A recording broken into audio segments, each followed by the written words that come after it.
Assalamualaikum. Jangan lupa like, comment, and subscribe. Bye.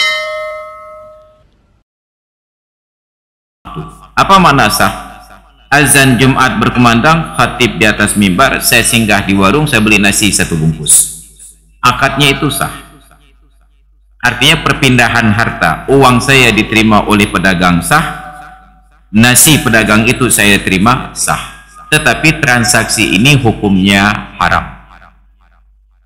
Akadnya sah tetapi perbuatannya haram. Itu seperti sahnya transaksi riba tetapi haram. Nah, maka jangan dibayangkan oleh orang yang bertransaksi riba bahwa transaksinya tidak sah. Transaksinya sah. Tetapi perbuatan riba itu haram dan dosa besar. Perlu kita jelaskan kenapa. Banyak yang salah kaprah di dalam pemahaman. Ada orang yang beli mobil, yang beli rumah cicilan dengan akad riba. Harga rumahnya 150 juta rupiah, berikut dengan riba-ribanya total menjadi 200 juta atau lebih. Biasanya lebih karena durasinya panjang. Diakadkan. Terjadilah perpindahan hak rumah tersebut menjadi milik pembeli dan uang pembeli terikat utang kepada developer ataupun kepada pihak bank. Kageblok. Setelah selesai beli rumah, dia pulang lalu singgah salat zuhur di masjid, ada pengajian oleh ustadz yang mengasuh pengajian itu menjelaskan tentang hukum riba. Riba itu dosa besar, lebih berat daripada dosa orang yang berzina 36 kali. Seringan-ringan dosa riba seperti orang yang berzina dengan ibu kandungnya, maka luacat ya. Maka tobatlah kita. Begitu tobat, datang ke developernya, datang ke banknya, Pak saya tobat. Tobat dari apa Pak Ustaz? Taubat dari riba. Kenapa? Besar sekali dosanya, seperti berzina dengan ibu kandung. Jadi ini karena harga dasar rumah, harga pokoknya 150 juta, berikut dengan bunga 200 juta, saya taubat. Saya tidak bayar bunganya, saya bayar utang pokok saja. Taubat dari riba bukan menyasar kepada orang yang bertransaksi, itu menyasar kepada orang yang memproduksi riba, kepada rentenirnya. Nah, maka seharusnya banknya tobat. Nah, begitu selesai akad, pihak bank salat zuhur berjamaah, diundang ustadz untuk pengajian, dijelaskan tentang hukum riba. Terkejutlah pihak bank. Oh, berat hal Godesya. Dipanggillah nasabah tadi, Pak, tolong datang ke kantor lagi. Kenapa Pak? Tadi berapa kami utangkan rumahnya? 150 juta. Berapa kami suruh bayar? Pokoknya total sekitar 200 juta Pak. Kami sudah tobat. Rupanya berat sekali dosa riba. Bapak bayar 150 juta saja. Itu makna ayat Al-Quran, fa in tubtum falakum ru'usu amwalikum, bila kalian bertobat maka kalian berhak mendapatkan pengembalian modal pokok utang kalian. La tadlimuna, kalian tidak mendolimi orang lain dengan mengambil bunga, wala tudlamuna, dan kalian tidak didolimi karena dibayar pokok utangnya. Pertanyaannya, ada enggak bank yang tobat? Banyak enggak bank tobat? Pegawai bank tobat banyak, tapi bank yang bertobat baru Bank Aceh, konversi dari konvensional menjadi syariah. Ini contoh. Maka ada yang kedua, seorang yang ikut tes PNS, P3K, TNI, Polri, lewat tes dengan cara sogok. Yang haram itu sogoknya, pekerjaannya tetap pekerjaan halal. Yang haram itu sogoknya. Ketika sudah lewat, diterima jadi pegawai, jadi tentara, jadi polisi, dia bekerja, maka dia berhak terima gaji dan halal. Tapi dia masuk kerja lewat cara sogok. Sogok itu haram. Iya Pak Ustaz, dulu saya masuk lewat sogok. Sogok itu haram. Saya mau tobat Pak Ustaz. Kalau tobat maka jangan lagi diulang. Enggak Pak Ustaz, sekarang saya resign, saya berhenti dari pekerjaan karena gaji saya haram. Siapa katakan gaji Anda haram? Gaji tetap halal apabila sudah bekerja, dan itu dilindungi oleh hadis Nabi. Uqtul ajira ajrahu qabla ayyajuffa araquhu, berikan upah kepada orang yang bekerja sebelum kering keringatnya. Justru yang haram adalah orang yang lewat tes murni tanpa sogok, diterima bekerja, tidak bekerja tapi diambil gaji, yang gaji buta namanya. Kenapa nggak kerja? Saya tidak kerja karena saya tidak sogok. Saya diterima kerja ini tes murni, lulus tes tanpa sogok, tanpa ordal, insider, people in, mana uring dalam, diterima. Maka saya tidak bekerja, hanya terima gaji saja. Harum tok cok gaji hanya kerja. Mau rengka kerja, cihat terima gaji. Tapi masalahnya dia dapatkan pekerjaan itu dengan sogok. Sogok itu haram. Iya Pak Ustaz, karena sogok itu haram maka sekarang saya mau tobat. Bagaimana tobatnya? Saya berhenti bekerja. Itu bukan tobatnya, pa'ah nanti. Maka tobat itu berniat kuat di dalam hati untuk tidak lagi mengulangi kasus tersebut. Saya memang tidak ulang lagi Pak Ustaz, karena sudah di PNS. Tidak Anda lanjutkan kepada anak-anak dan kerabat Anda. Nah, nanti begitu anak sudah besar, nah ini kamu ikut tes bulan. Sulit lewat sekarang Pak, enggak apa-apa, Bapak bayar sogok. Orang kali tobat kan? Haram. Ataupun datang orang lain, Pak tolong ceritakan ke kami bagaimana Bapak bisa lolos tes PNS kemarin. Oh saya ada kenalan Bapak Fulan di dalam, tolong perkenalkan kami Pak. Oh boleh, nyan gagal tobat. Maka kalau sudah tobat sampai orang minta saran, itu kita tutup kemungkinan celah tersebut. Bagaimana Bapak bisa lewat tes? Saya berusaha dan saya berdoa kepada Allah, saya ikut tes. Nggak sogok-sogok Pak, ada saya sogok, tetapi saya sangat menyesal. Tolong Bapak tunjukkan ke siapa Bapak sogok dulu. Nyala ke mahrid, ini kau tobat lah. Maka ada pekerjaan yang melakukannya itu haram, mendapatkannya itu haram, tetapi ketika sudah mendapatkan itu menjadi halal. Maka rumah yang dibeli dengan cara kredit yang riba, transaksi ribanya haram, rumahnya tetap suci. Nyabek na rencana tobat dari rumah yang terbelah pada developer, rumah-rumah aku bebelah. Ai pakan aku bebelah rumah. Hansah atau mayang nan aku pakan rumah riba apa? Bukan rumah riba, apa ini rumah riba yang kan bun.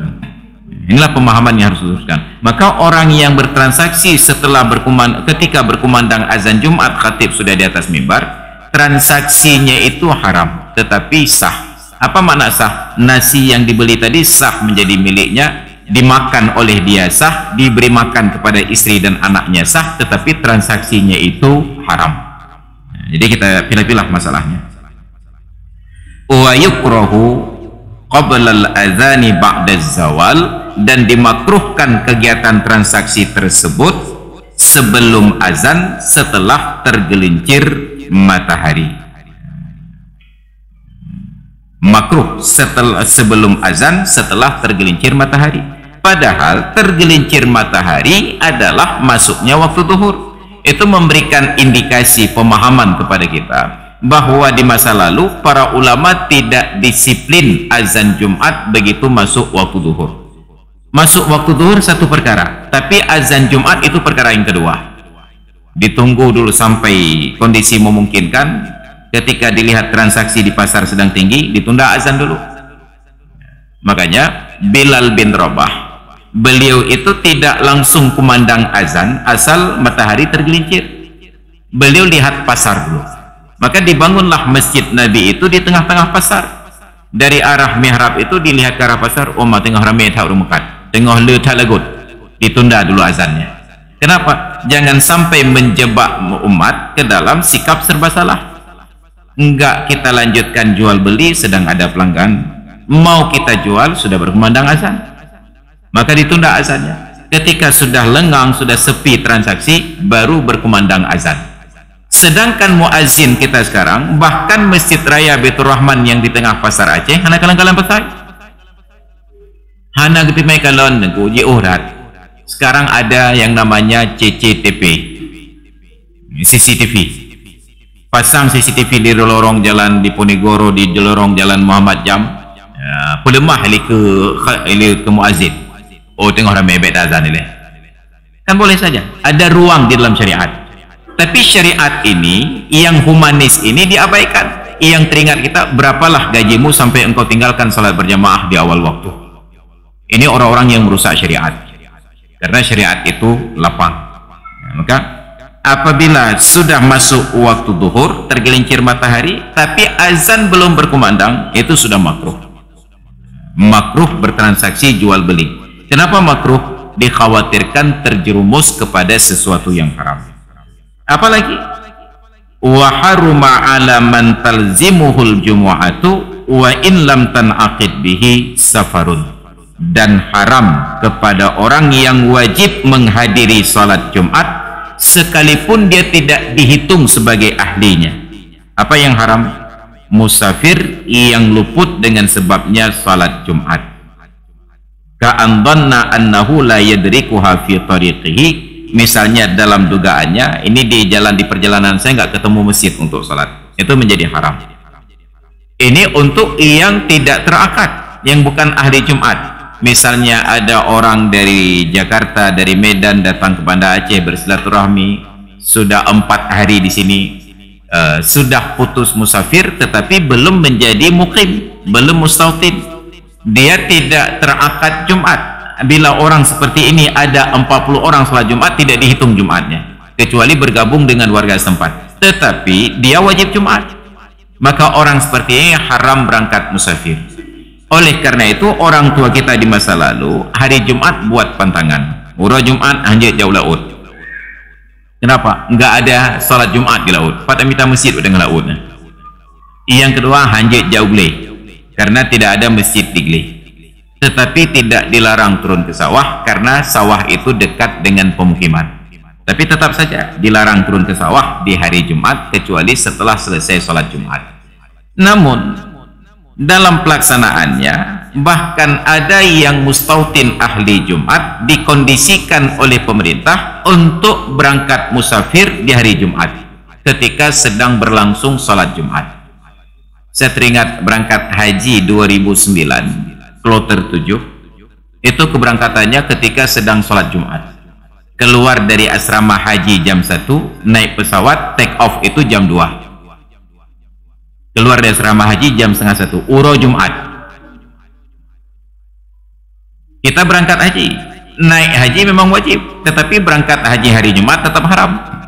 Insya safar, memulai perjalanan di hari Jumat tetap haram. Maka jadilah naik haji yang haram. Nyanto fikir ya. Baik MPU berbeki, itu yang mikir dia MPU kan. Anda haji lakukan, karena mereka lembaga maksum lagi Rasulullah nama Malaysia. Ini masalah kita.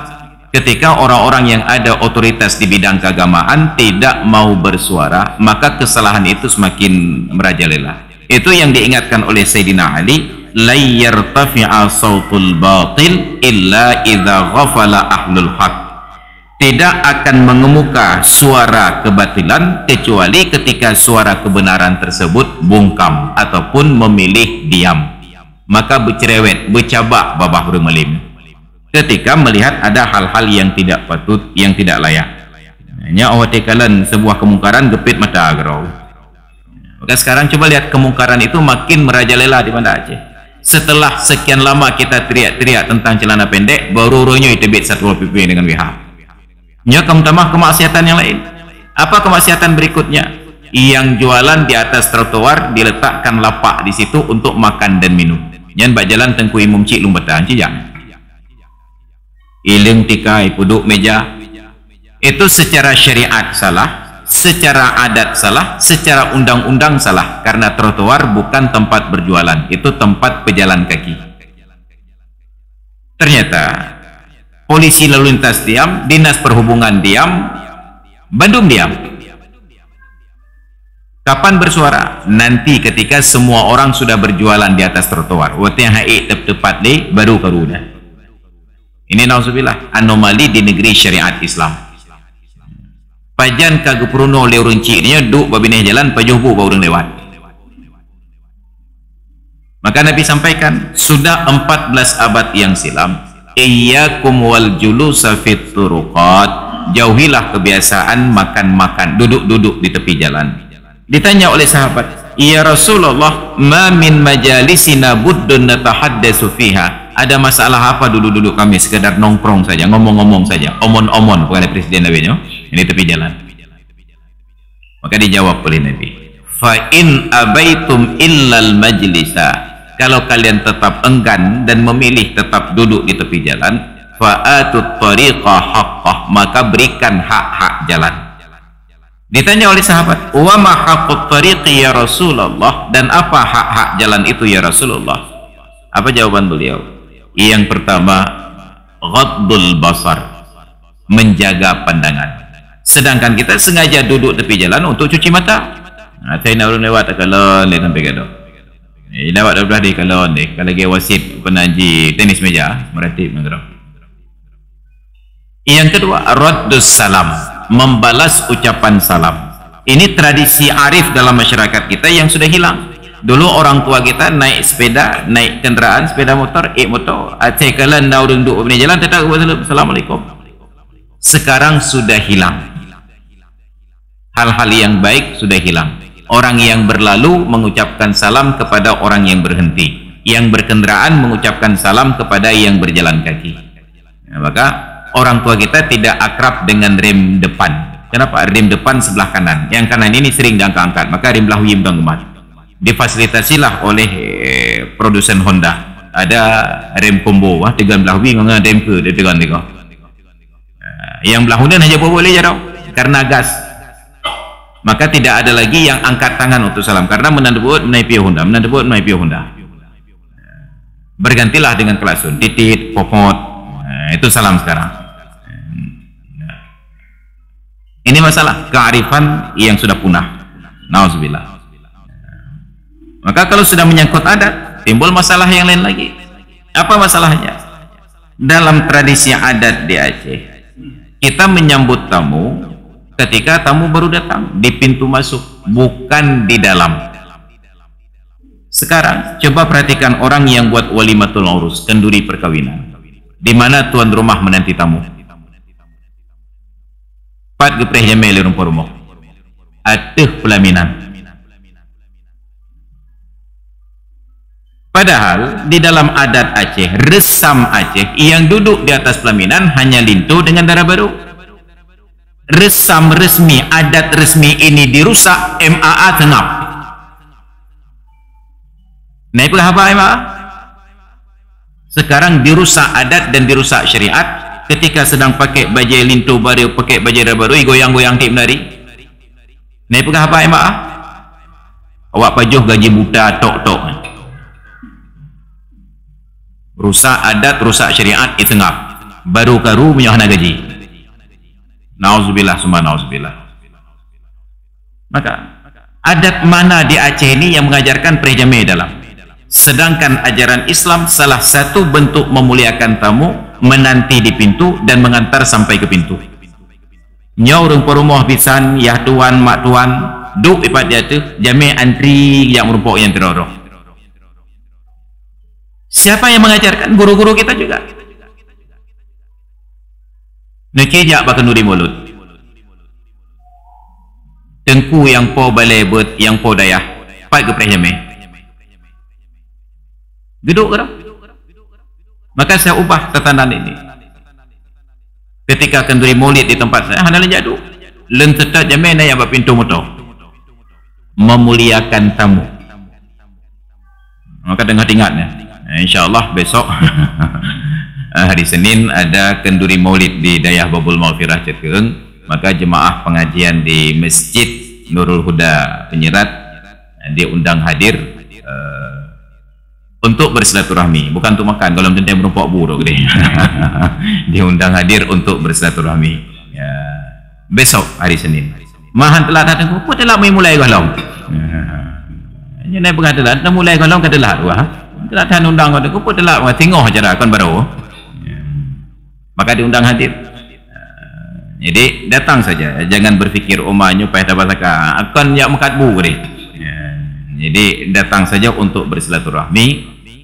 InsyaAllah kita mencoba mempraktekkan adab Islami tersebut.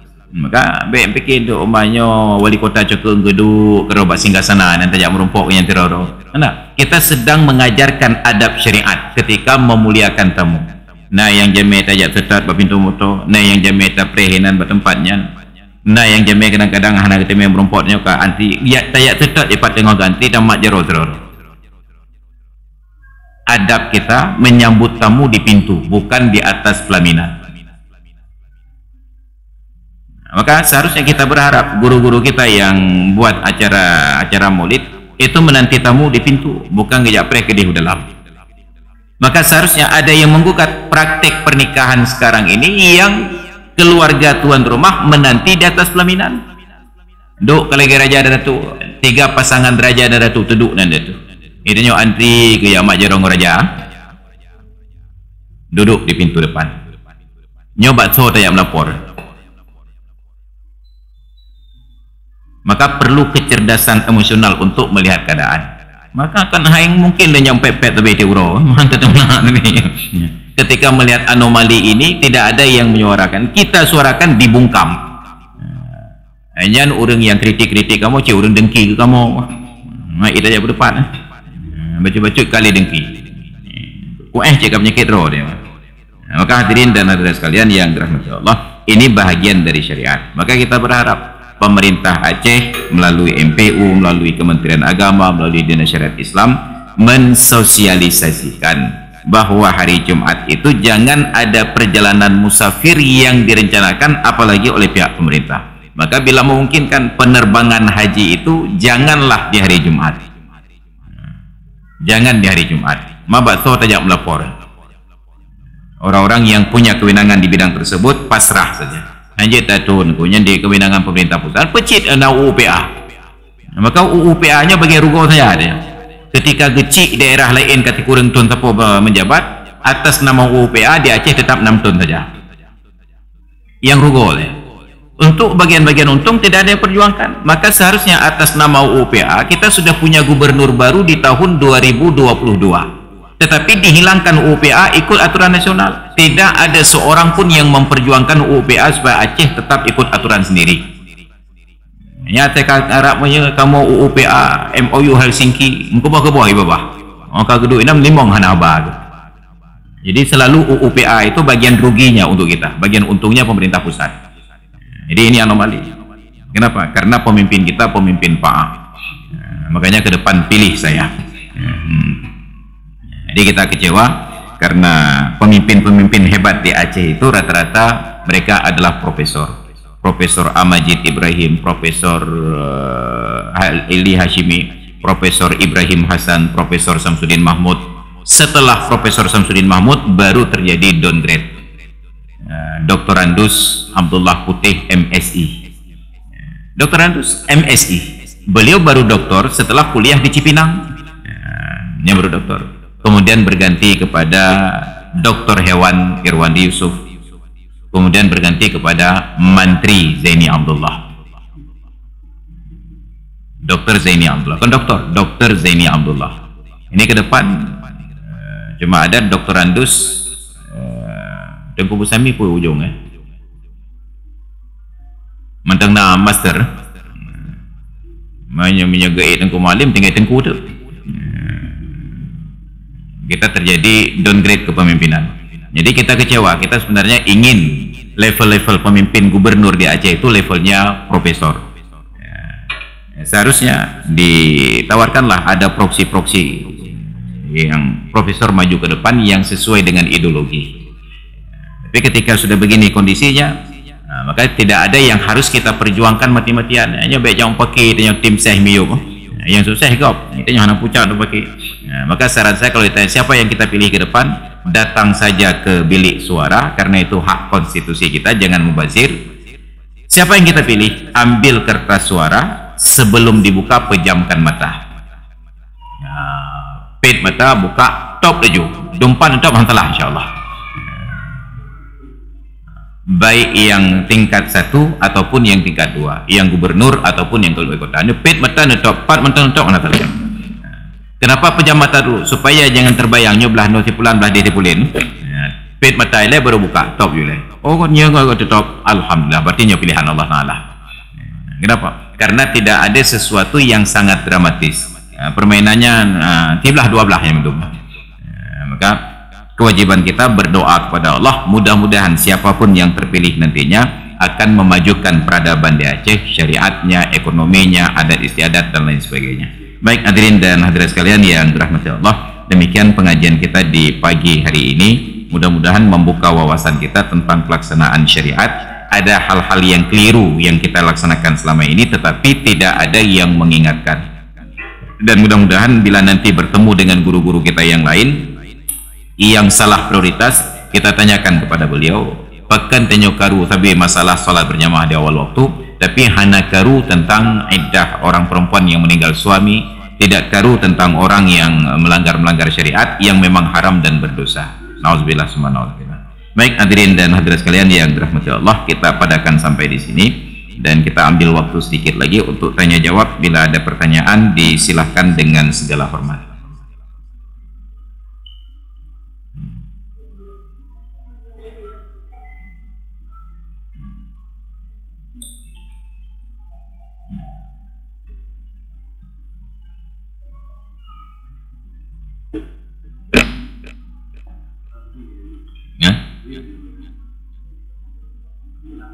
Oke. Baik, kita padakan sambil kita menikmati hidangan, baik mencicipi bacot ya. Sambil kita seop hidangan insyaallah. Wallahu a'lam bis-shawab wa ilaihil marji'un wal ma'ab. Hadanallahu wa iyyakum ajma'in. Assalamualaikum warahmatullahi wabarakatuh.